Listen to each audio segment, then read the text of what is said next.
Yeah, I'm sure you'll. Yeah. I don't know what I'm saying.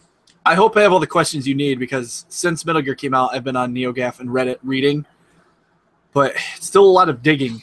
Metal Gear Solid 5 leaves a lot of questions. More than what 5 leaves more questions than answers.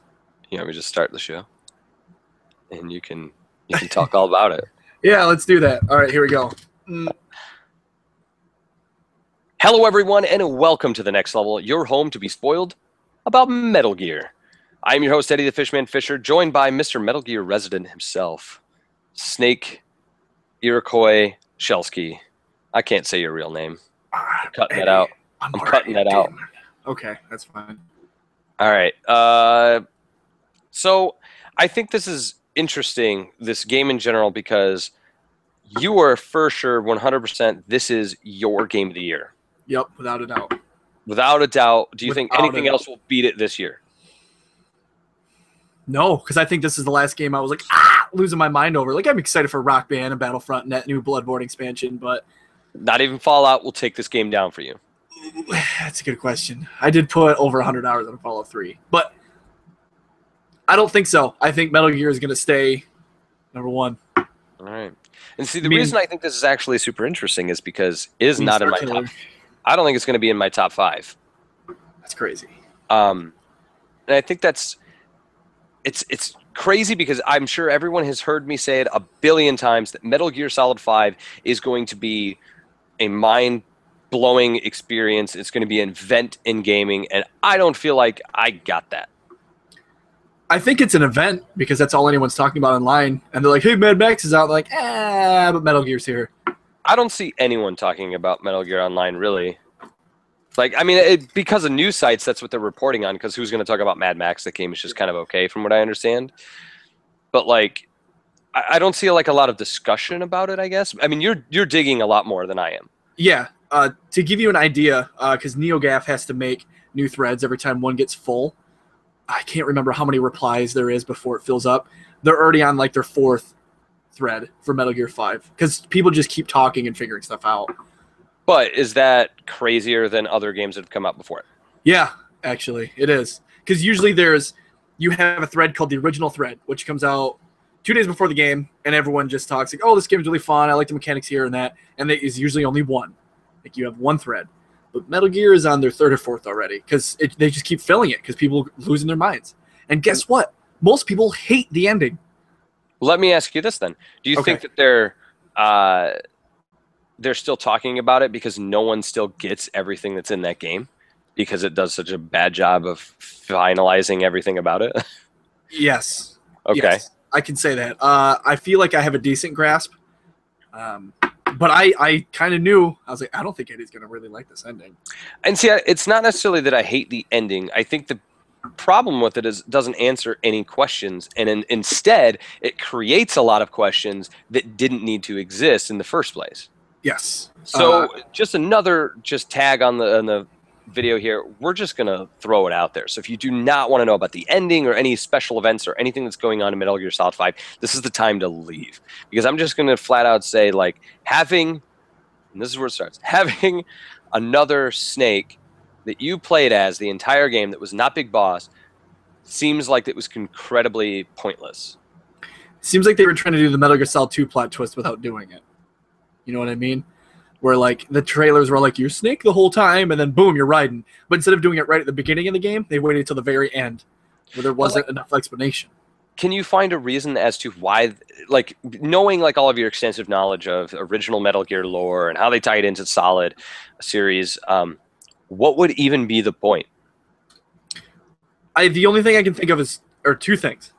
Number 1, Snake straight up kills him in Metal Gear 1, and then he comes back in 2, and Snake's like, how are you still alive? And he goes, ha ha! He doesn't really answer him. And he was able to build up Zanzibar. They've changed the name so many times. It's Zanzibar Land. I think Land is the canon name. Zanzibar Land is the canon, yep.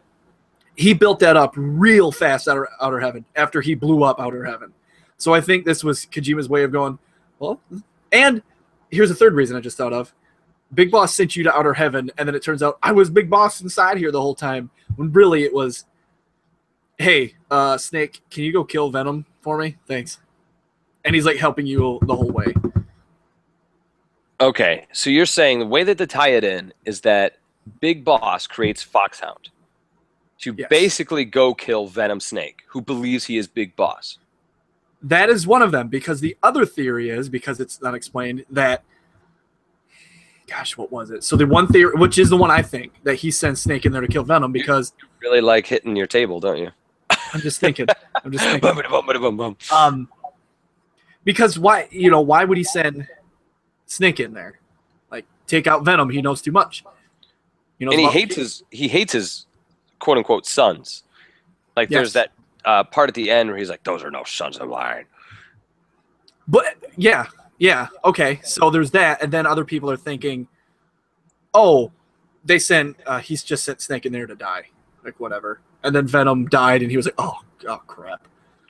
But I mean, is the reasoning that most people are going to say like why he had this is so that he could actually build the army and find out the boss's legacy in the meantime? In the Zanzibar land, yeah. And then be able to do it secretly because okay.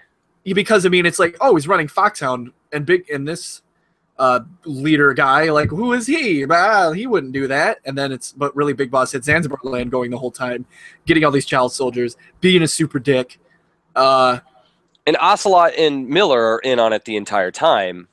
Okay, so yes, which really throws like some wrenches in my thoughts.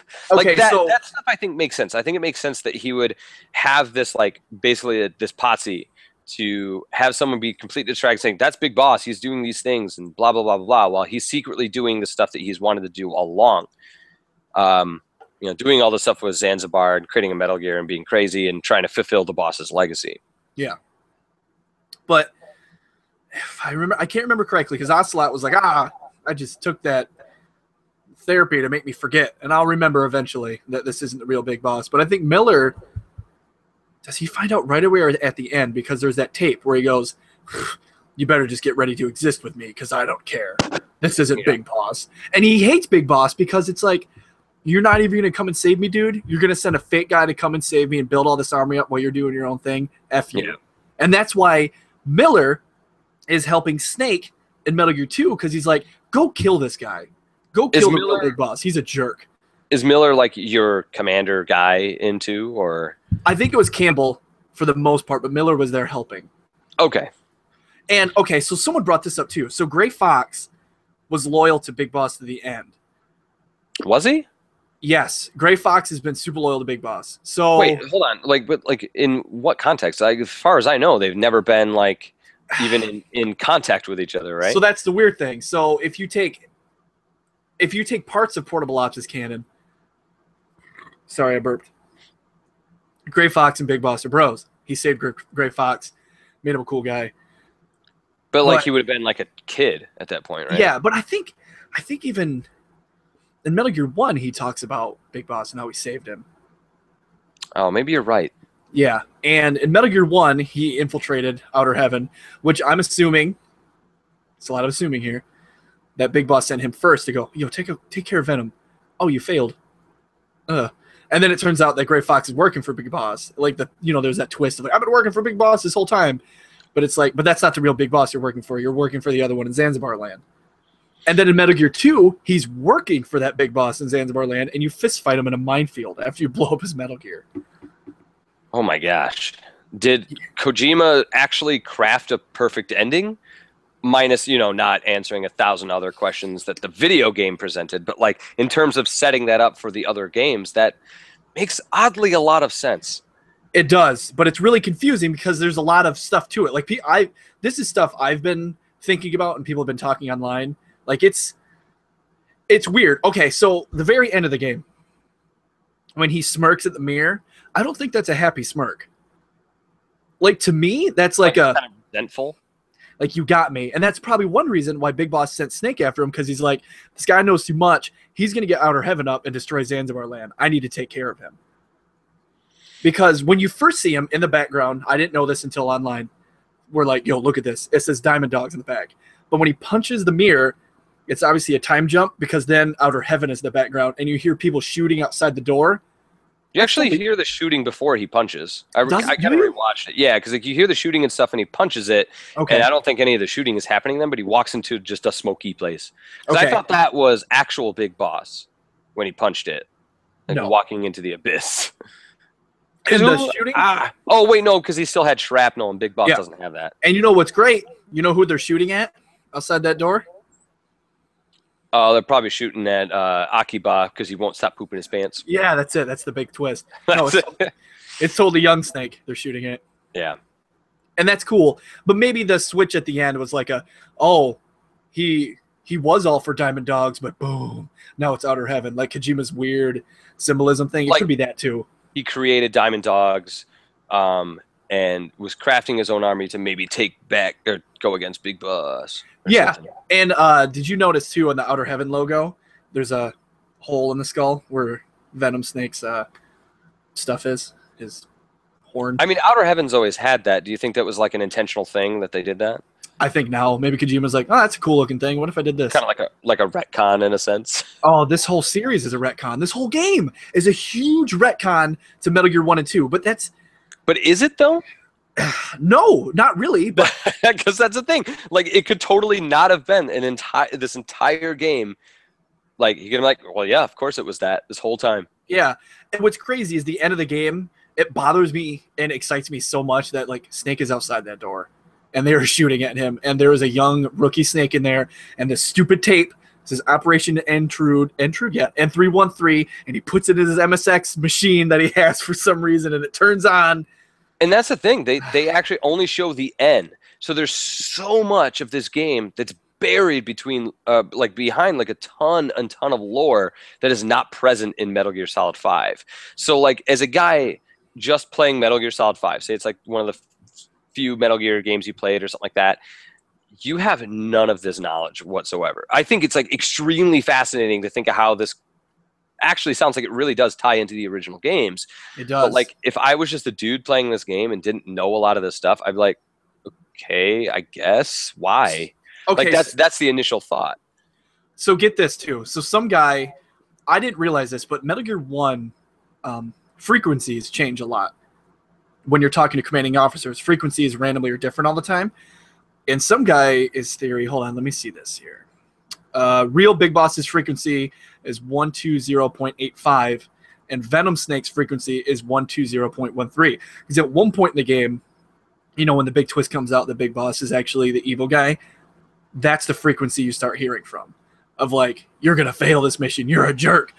So people are like, oh, so that frequency is the bad one, which is crazy to think. Yeah. Let's see what else is on here. We haven't even talked about how Zero really wasn't that much of a jerk either. I mean, he's a jerk, but did you listen to those tapes? It depends on what tapes we're talking about. Because The one where he's like talking to Snake when he's in a coma, going, "You're my friend. I'm gonna protect you. I'm gonna get you out of here."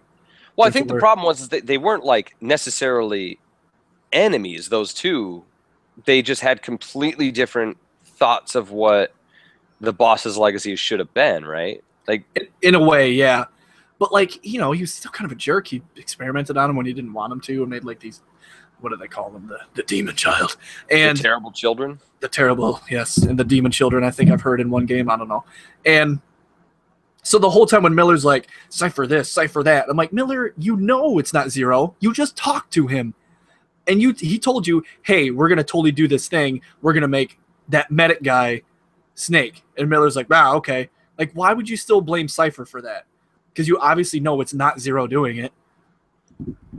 That's the part I don't get, because that was Rogue, XOF, and Cypher dudes the whole time. It wasn't Zero, because Skullface, who is a super cool guy, and his backstory is really, we'll get to that, Yeah, we're gonna have to. is why would Miller think that? Like, why does he still like, Cypher this, revenge that? I'm like, I get it, you're angry, but you need to realize it's not Zero. He's like in a weird vegetable state because Skullface infected him with that Metallica virus. As I kept hearing them say Metallica, because it's Metallic Archaea. Yeah, but that's not the Metallic Archaea. Is not the virus, is it? Yes, it was experimental that they used in Snake Eater. Remember, as it was mentioned, like, oh, that's why those guys had all those weird things. We were experimenting with them. Okay. and he infected Zero with it. And that, because remember in that, he's like, oh, this coin is really nice. Where'd you get it? It's authentic. Cool. And Skullface is like, you idiot. And then he infected him, and he couldn't. Oh, it was his pin. Yes. Bing. He pricked his finger and died. There's a lot of info dumps. Die because he's in 4. Yeah. There's a lot of info dumps in those tapes that I kind of wish were codecs so you could see their face. Because like I was telling you earlier, that cutscene, that tape with Skullface going, hey, Code Talker, every time you don't help me, ring this bell, I kill all your people. Like, that would have been cool, because Skullface is a dick. He had Paz and Chico rape one another in Ground Zeroes. That whole thing is a mess.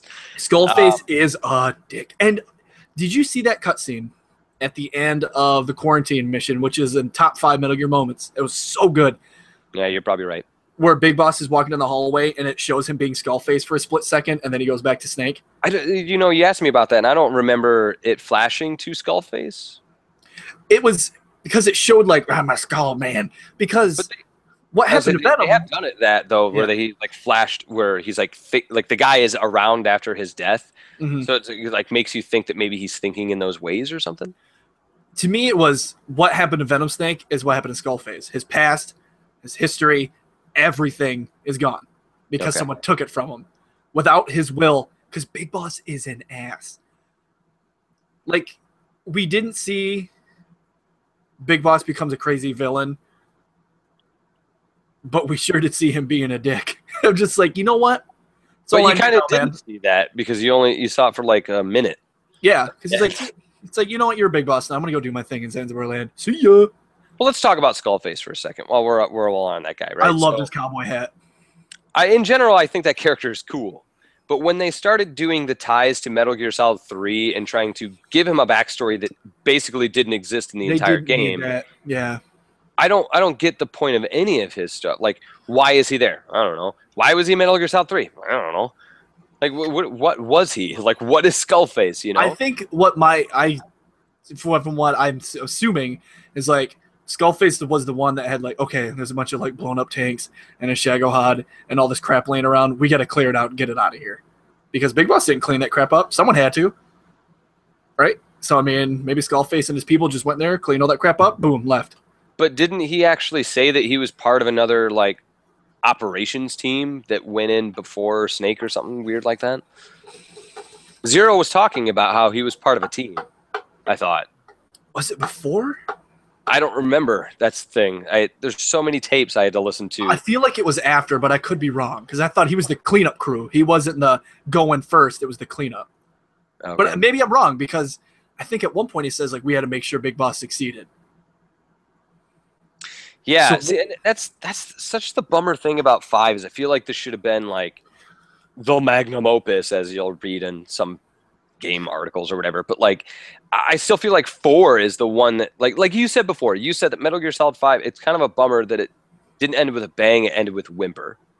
Yeah. Like, even though you love the ending, and I'm totally coming around to your way of thinking because that makes a lot of freaking sense. You know what happened when Pena walked in and he goes, I don't know. I told him the same stuff I told you, and he goes, okay, I think I like it now. I'm like, yeah, okay. Let me read you this. It leaves a lot up to assumption is the point I was going with. Like, it doesn't give you any of this.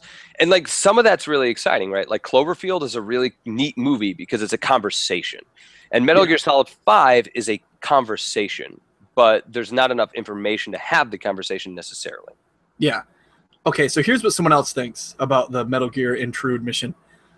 I think the tape contains Venom Snake's final mission, to die for the Big Boss legend. If Venom gives his life and takes responsibility for the uprising, Big Boss will be able to remain undercover and unharmed, ultimately allowing Venom to complete his mission as a lightning rod for Big Boss. So Venom dying like the boss, essentially. That's another theory of like, Big Boss was like, hey man, you have to die for me, for everyone, for your country, which, you know, might... But, I mean, that doesn't really make sense because then he just comes back and is like, hey, by the way, I've got a Metal Gear. You're right. So maybe the second theory is the better one, which I think so too. Yeah. Venom gets angry and rejects his mission. He punches the mirror and contacts Salgis to try and stop the inevitable. Oh, okay. That seems to make more sense to me. Venom does what Boss doesn't. He rejects his mission and implicates Big Boss in the whole thing. He tells Solid that he is Big Boss. telling Solid and everyone else to think that Big Boss had double-crossed them and was simultaneously the leader of Outer Heaven and the co-founder of Foxhound, thus blowing Big Boss's cover. Solid kills Venom Snake, and Big Boss goes in hiding and builds Zanzibar Land. I think that works. Yeah, I would think so. Because, he's not necessarily even in hiding. I mean, he left after 5 to go do his thing, right? Yeah, like right away.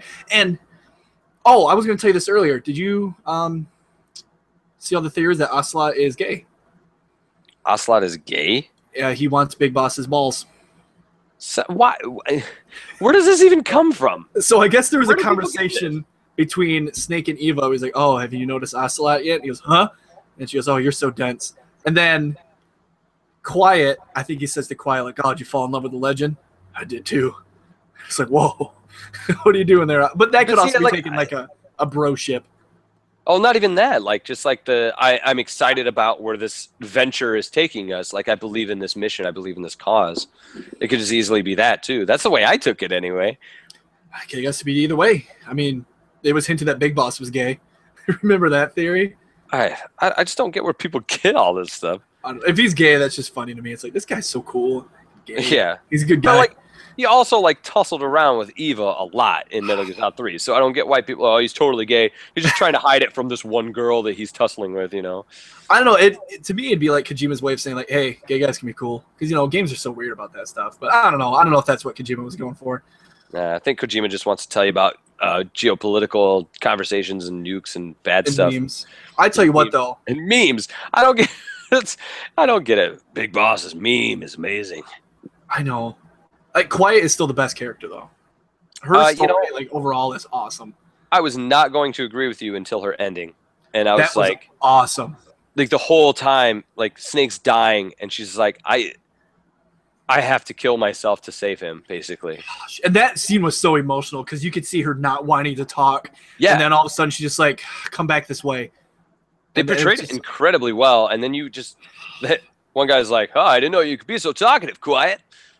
It's like, shut up. Like, get the frick over here. Yeah, and then she records that tape for Boss and is like, I don't choose this, and I'm quiet. And then it implies that she's still kind of alive, though, with that tape. But, I mean, I would assume she would have to die because she has the crazy virus in her. She's got the Metallica, Saint Anger. She can't talk. Yeah. But it's just crazy that, because you remember everyone's like, ew, Quiet's so gross. And Kojima's like, you will regret your words and deeds. And I think a lot of people were of like, oh, she was really cool. Yeah, if that's the thing. I mean, he always makes awesome female characters. Like, Meryl's cool, Sniper Wolf is cool, the Boss is just awesome. She's arguably, the main character of Metal Gear. Does it mean everything kind of revolves around her? It's the legend of the legend of the Boss, really. I mean, everything revolves around her sacrifice for America, and that's awesome. She is the best. But like in Quiet's mission, I remember because she turns herself into the Russians, and she has all those clothes on, and her lips are all blue. I'm like, oh, she can't breathe right, like she's suffocating. And they were also kind of like beating her up, I'm sure. Yeah, but then they were a dummy, and he was gonna be a nasty pervert and rape her, and he unzips her clothes, and I even when he did that, I went, oh, you are an idiot. And then she just stabbed him in the dick a whole bunch, and it was gosh, cool. That scene was so rad. But like I was like, ooh, I know. That's so many stabs to the crotch. Or when she put that knife in that guy's teeth and was like breaking all of his teeth. Okay, let me ask you about that while I'm scared of it. What was the point of that again? She knew he had the virus and he was spreading it. So she was trying to That's what I thought it was. So. Yeah.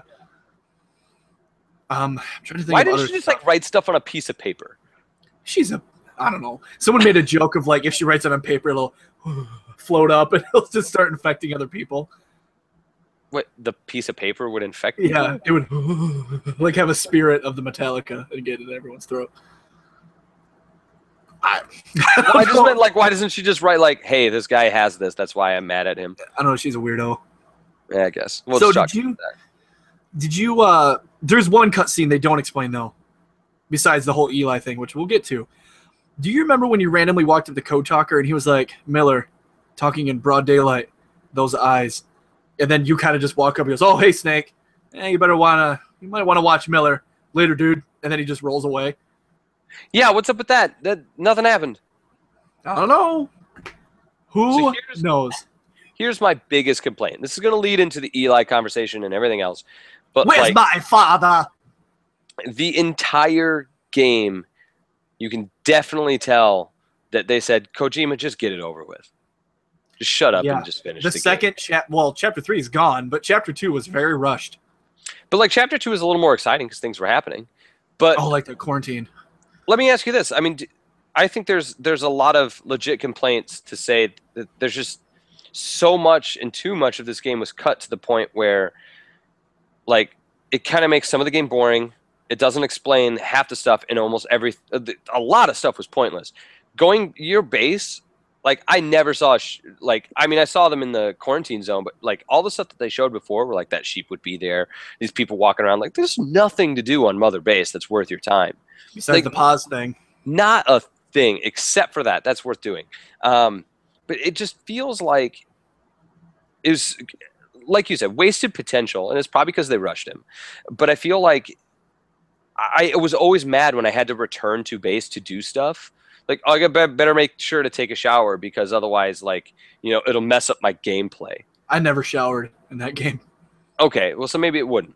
I But- just laid in the dirt. No, when you let it rain, it cleans you. So Oh, okay. But it's like, I just like felt like there was so much. Like anytime you had to, I hated this so much. But I would use the copter before I figured out the whole putting yourself in a box and being transported around, and it's way faster. yeah, But like, I'm like, okay, hey, I just got to get to the medical platform now that I stopped here to get this cutscene. And the guy would swoop around and below things, and you would never just go A to B. And then Nope. you would circle. Like, you would see the helipad 3 times by the time you landed. I'm like, oh my gosh. So anytime you had to do that, or like anytime you loaded into a mission, it just felt like so much fluff. And you're like, dude, can I just go play this? You're Yeah. killing me. But I think that to lead into what I was saying is that, like, that's pointless. Building up battle gear, right? Battle Gear. Is it called battle gear? Yeah, you don't even do anything with it. That got You cut too. Yeah, that got cut. So there's You're no supposed to be able to point drive to it it. around. There's just like, yeah, there's just so much stuff. And like your end mission to that game is I shot some tanks. It was exciting when you were doing good, but then when you had to do it 15 more times, like I'm done with this mission. Yeah, but it's just like it just felt like there was so much pointless stuff in that game. Like you'd always have to go back to the helicopter because who is going to start a side mission and drive for 20 minutes to get to the other spot? Like I'm not doing that. I'd rather sit through the loading screen. I didn't want to replay the intro again. Like I kind of wish you would play as Ishmael, guiding. That would have been way better. Yeah, but it's just great Same because you can tell, oh, that guy's super chatty. He does a lot of cool stuff. That's totally Big Boss. This Venom guy, yeah, that's not. He doesn't talk. Except for like he changed, like his voice isn't even close to how he does Big Boss either. No. Which is, and that's another complaint. There's so much inconsistent voice performance. Like it's Miller is the best guy in that entire game. Which I mean, I always thought he does a good job. I think Huey's was the best. Okay, no, I'll give you Huey. Because Huey had some moments where you're like, oh, you son of a. Huey's consistent, and he's always Huey, and that's good. No, it wasn't me. And then you stab him in the neck. But I feel like Miller is very much Miller. Like those two are the only two in that game. Play us like a fiddle. And yeah, but that wasn't in this game, to be fair. No. But like, as much as I like the voice and the character of Skullface, you have him say the classic line. Such a lust for revenge. Whoo! Great. And then you have Snake of all. Whoa, Snake of What was that? just did something happen? Your voice cut out real bad for a second there. Oh, I accidentally hit the button to make Spotlight search go up. You can hear me now, though, right? Yes. Okay. I can. But yeah, so you have all the snakes, and you have Ishmael not sounding like Big Boss when you find out that he actually is Big Boss. You have Venom Snake who'll say stuff like this, but Gosh, then I'm already a demon. sometimes he'll just talk like this. And you're like, okay. But then you have Ocelot, who's done by an amazing voice actor, and you have him sounding so good. And then Kojima's like, you know what? I like The Last of Us. You should change your voice halfway through the game, and then we'll just mix it together. So you have him sounding like the perfect transitional voice of Ocelot, just doing the whole yeah, and then we're gonna go get him, and he's got a growl and blah blah. And it's like, yeah, I'm just gonna sound like anything else. Come on. Yeah, it's like, no, you're not Joel, you're Ocelot. Yeah, and I bet you Troy Baker was probably a little bummed, thinking that he had the voice and it's nailed, and then he makes him do something else. Like, who would do that? You know, Who one would thing say, that's like, a bummer, hey, let's make your voice inconsistent. Ocelot didn't shoot his gun once. Ah, he didn't, did he? Nope. You sure it wasn't at least once? I don't think it was once. Ah, man, that's a bummer. He spun it though, right? Oh no! I don't think he did. I thought he at least spun it once. So let's talk about Twin Snakes for a quick second. Do you remember the cutscene where Ocelot is spinning his gun and he drops it? Wait, that happened in Twin Snakes? That's why that game sucks.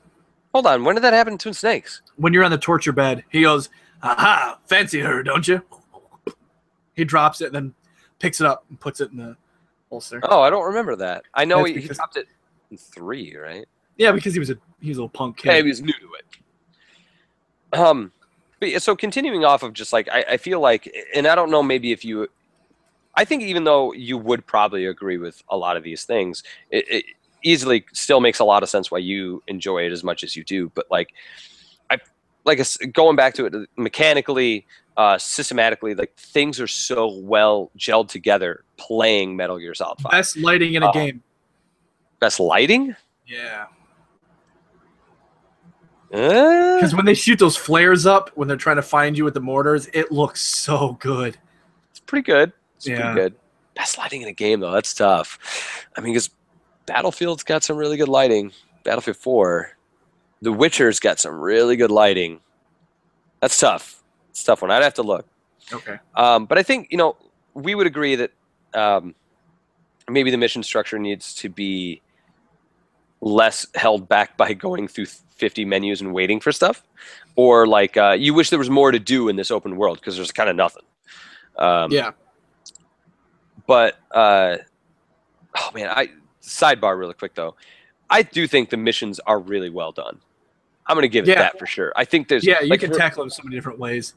and I feel like, something, I've compared a lot of stuff to Far Cry. Like Far Cry has done all the stuff that Metal Gear's done, so it's not necessarily as impressive. Even though Metal Gear does it all well, and it's got all these different systems that make it even better. But their mission setup is better than most of these open world games, I think, because they can take a certain area and make it a thing. Like you're taking after this transport, you're taking out this tank unit, which I thought was really fun, oddly enough. Yeah. Like, I love it there's too. this one tank, you got to blow it up. You've got this team of like snipers and stuff ready, and they're kind of hanging out. I don't know. There's like a lot of cool stuff happening in those Mhm. missions. But I think when you realize that mission 51 is not in this game, and at the end of the game, you're wondering like, why did I make Battle Gear? And why did I use Battle Gear to fight Sahelanthropus? They got stolen from my base by you got stolen by Liquid. And Baby Psycho Mantis. Yeah, and and they didn't do anything with Psycho Mantis. No. Okay, so let's talk about Volgin really quick. Sure, let's do that. Did you notice that Volgin didn't attack you when he woke back up again? He woke back up again. Because you went to grab his body and he and sat up once again. He was dead. Well, he woke up. Remember, it was the last time you saw him. Because it was like, hey, they got Volgin's body. Go get it. And Wasn't right that before you just get it, him just going like kind of having like an episode? no, it was him waking up. But that's the thing. He didn't attack you because you're not Snake. He's got nothing wrong with you. He's got no revenge for you. It's like, all right. Yeah, except for he attacks you a lot. Yeah, but he doesn't like, I'm going to grab you by the But throat. well, I would say like I guess again though, like anytime he's attacking you, you have Psycho Mantis involved too, though. Yeah, because that's who's controlling him. Baby Mantis. Oh, golly, I couldn't tell if my wife was home. I hope that's her up there. What if it's Volgin? That would suck. He'd blow up all my stuff. Oh, he probably wouldn't because you're not Snake. Yeah, okay, fair enough. Yeah. But yeah, so I don't know, like I just feel like when you get to the end of the game, there's too many questions about what's happening in the normal arc. And I know like a lot of people say this game's arc does takes its course and it's final. But I would say it's definitely not. Like you can't have an entire scene where they take Sahelanthropus from your base and you built this Metal Gear, and none of that comes to fruition. No, but you know what someone brought up online, which I halfway agree with? Wouldn't be a Metal Gear game without questions at the end, right? Yeah. Yeah, except for But I those think this one questions. leaves too many. Those questions are never answered. No. Like, And you can extrapolate a lot from the end, like the actual ending of this game, and you can answer those questions, I think. But you cannot answer the question of, well, what's going on? Why did he take the Sahelanthropus? so did you watch Mission 51? I did. That would have been the coolest mission in the world. It would have been, because you would Having- have had an actual fight with this Metal Gear, and it would have been like super sweet. And you would have had this, probably would have used Battle Gear, maybe. And having all your soldiers help you out, they would have all Oh came my up and gosh. shot at with you. You would have had the culmination of actually building up your base and having a just insane battle at the end of that game against Sahelanthropus. Except then for you- crap. Every time he fights Sahelanthropus, he goes down super easy. Yeah, because he's no Rex. You have to I destroy know, the Rex is radome. awesome. Yeah, I get it. A cornered fox is more dangerous than a jackal. That's right. Yeah, and then you shoot Liquid, and Big Boss feels bad about it, Venom, and he walks over and he puts a bullet in there and goes, "You either shoot yourself or me, kid. You get the virus. I don't even care. Don't blame me for this." No, he did say that. No, he says, "Blame me. I am No, the reason." I think he said that sarcastically. Oh, Like, did he? I guess. yeah. Go ahead and blame me, kid. Like, because he kept blaming adults and crap or whatever. And I think he was saying that sarcastically to him. If I caught that right. You might be right. And then he throws him the gun. And then And then he flies away like Peter Pan. Yeah, it's great because Baby Psycho Mantis comes down and goes, "Oh, you got some Metallica in your throat." No, you don't. Let's go, buddy. And then they float away. Here's my question to you. Why in the world, then, isn't Psycho Mantis and Liquid like the best friends? I mean, they kind of were. He used Psycho Mantis to help him torture people in Shadow Moses, figure out other secrets. That was like his right-hand guy besides Ocelot. Okay. Well, Ocelot, he didn't really help him. Ocelot yeah. was being Who's the Liquid true is the hero best of Metal villain. Gear, man? Yeah, he is. Liquid's the best villain of all time, though. Of all time? Jeez, He's just- you're making bold statement. He's so cocky, and he's got cool sunglasses and long hair. He never has a shirt on. So the things that make a sweet, evil, awesome, badass boss is sunglasses and long hair. That's it. That's all you need. Take your shirt off, put on those sunglasses. I'll be waiting for my checks. Let your hair flow. Waiting for those checks coming through. Doug cracked the code. We can now make the best villain. All right. Just copy Metal Gear. You've done it. Yep. I'm trying to think if there's anything else. Were there any questions? Are there more of weirdness? I'm sure there's some that I've had, but I think in general, I actually think that your explanation of how that ties into other things makes a lot of sense. And I think that, man, that just makes, it gives you a different perspective of what that ending truly means. It changes a lot about the series, big time. But let me also counter my thoughts with this. I still think to this day that the best ending of Mass Effect 3 is assuming indoctrination theory. Because that makes so much sense, and I still think it's true. I don't care what they say. To me, that's the ending. That makes perfect sense. And it just they should have went with it makes that ending amazing. And really, their ending doesn't really take away from that, I guess. Like all the other events are just better explained. Yeah. But that indoctrination theory could still legitimately be a thing.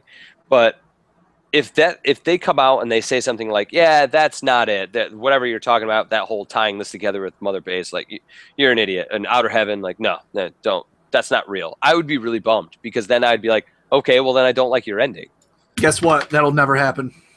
Well, right, because Konami decided to never make video games ever again except for their soccer game, which handily gets beat by FIFA every year. So once people have finally cracked the code and we have 100%, okay, I'm satisfied with this, we'll be good.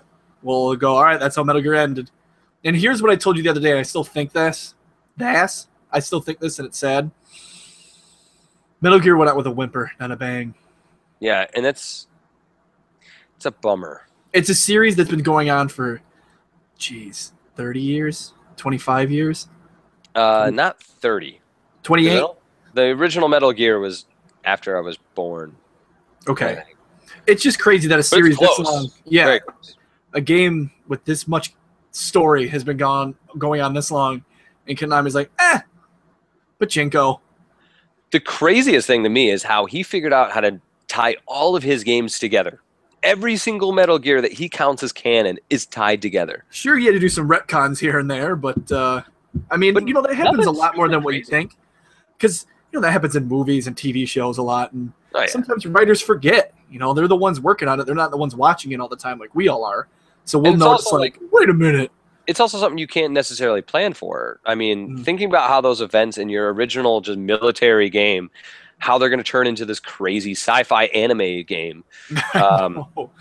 Like, how do you tie those things together? You have to figure that stuff as you go and figure out how these things would work. And I think it's genius how he somehow made this NES game.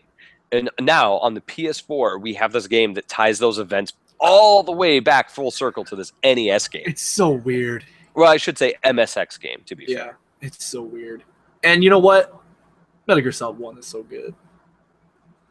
It is. It's very good. So let me ask you this, to wrap this all together, to tie up this episode of the next level. Because I don't think we're missing anything. I want you to, where would you put, give me your ranking. Give me your ranking of all the core Metal Gear games. I did a list the other day. Not core like 1 through 5, but like core as in everything that's canon. So you have to include Peace Walker. I'm really sour on Peace. Okay. So this one, I want you to actually go back and play some Peace Walker. And if you want to co-op it, I'm game. Because I would love to get a perspective on your take on Peace Walker after Metal Gear Solid 5. do I have to put 5 in? Yeah, I would have to, right? Yeah, that's the whole part, is you got to put 5 in there. Okay, you got to give me a second because I gave you a list the other day, but it might have changed. So 1, 2, 3, 5, 4. Metal Gear 2 Oh, is this your ranking? is my ranking right now. Oh, I'm sorry. Hold on. 1, 2, 3, 5, 4. Hold on, slow it down. Okay, I want to make sure I've got this. Okay. 1, 2, 3. 1, 2, 3, then 5. Could we count Ground Zeroes with 5? I mean, it's Metal Gear Solid 5. I'm going to count, yes.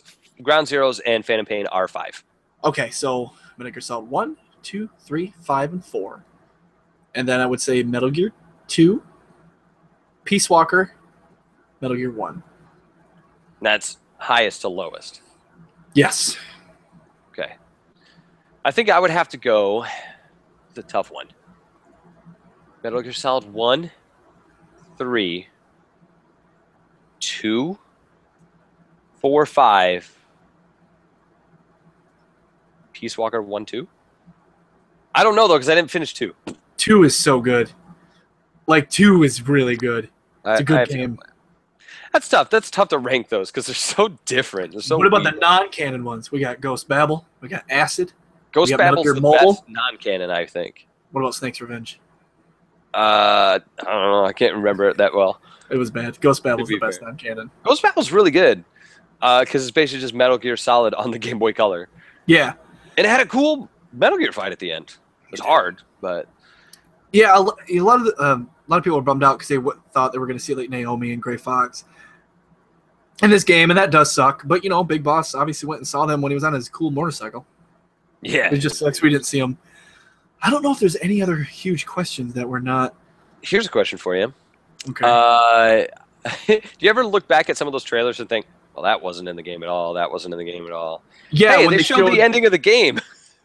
Yeah, because remember that one trailer where they showed the two blonde kids right next to each other? It's like, Yep. well, that's on Liquid. Nope, it was just Liquid being beside himself because he was so angry, and Liquid and Psycho Mantis was like possessing him or something. I don't know. You remember when he like was down in some fiery ashes and was like, "Ah!" and that was never in the game?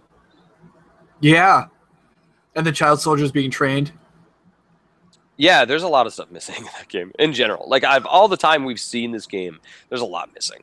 I would love, absolutely love, for there to be. Eventually, they finish this game the way it was supposed to be. Like if someone finishes Mission 51 and it makes its way in, that's a huge leap for me to be that for that game to be cool. Because at least you could write off Battle Gear as like, hey, we made this and this is for dispatch missions. You put it in your dispatch team. Yeah. But If people on PC can figure it out, I'm all for it. Well, that still has to exist though. Like that mission isn't actually created. Maybe people could mod it in. Yeah, like maybe someone will find some editor or something and do whatever.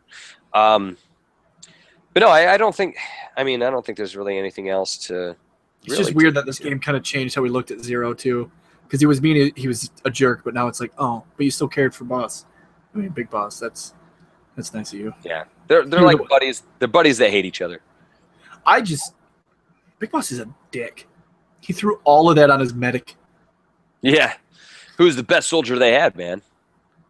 Yeah, I mean, he got the That's what title of they Big said. Boss. I mean, Big Boss is just a title, and he got it. We got. Well, yeah, I guess he did. Yeah. Our But no boss mention of got- Solidus. But, I mean, he was later after Solid and Liquid, so. Yeah, and they also, like, they really only talk about the two in general. Like, that's all Big Boss really knows about, right? Yeah. And then He didn't Miller. know about Solidus. Gosh, was it Ocelot? Was it Ocelot going, those two kids, they're fates. They're going to fight each other. Was he the one that said that? The Ocelot basically was like the voice of everything. Let me ask you this before we close it out too. How do you feel about the good cop, bad cop between Ocelot and Miller? 'Cause I felt it was kind of uncharacteristic. Should have been the other way around. Ocelot should have been the one going, I want to torture the hell out of this girl.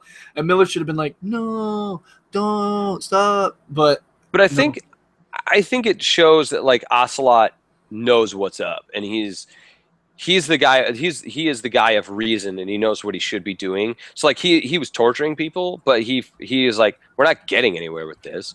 We need to try different means, and like we need to do different things to do this right. Where Miller, they're trying to portray Miller as this guy who's just like blinded by hatred and anger. that makes But sense. it still Miller, didn't seem like it seemed like Ocelot was too cool. Miller was an angry man. Like, you could see him wanting to hate Big Boss by the end, because he sends Snake in to hit him. Hold on, I'm trying to find a quote for you. Something that Miller said I really liked. Here it is.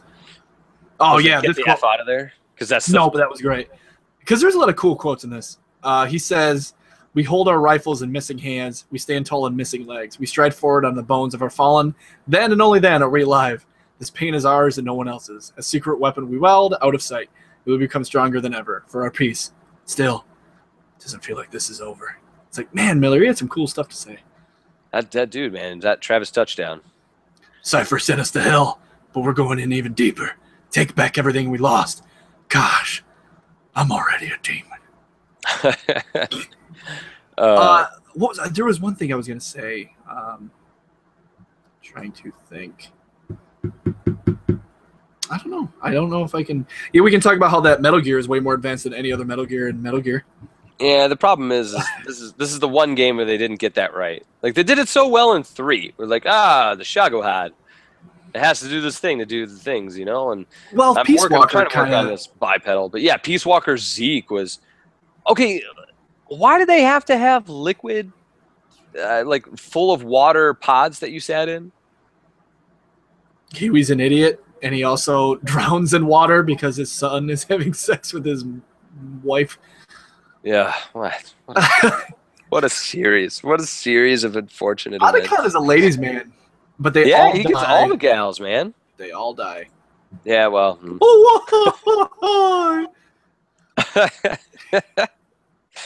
Oh, there was one other thing I was going to ask you, and I don't remember what it was. But Well, I can ask you this.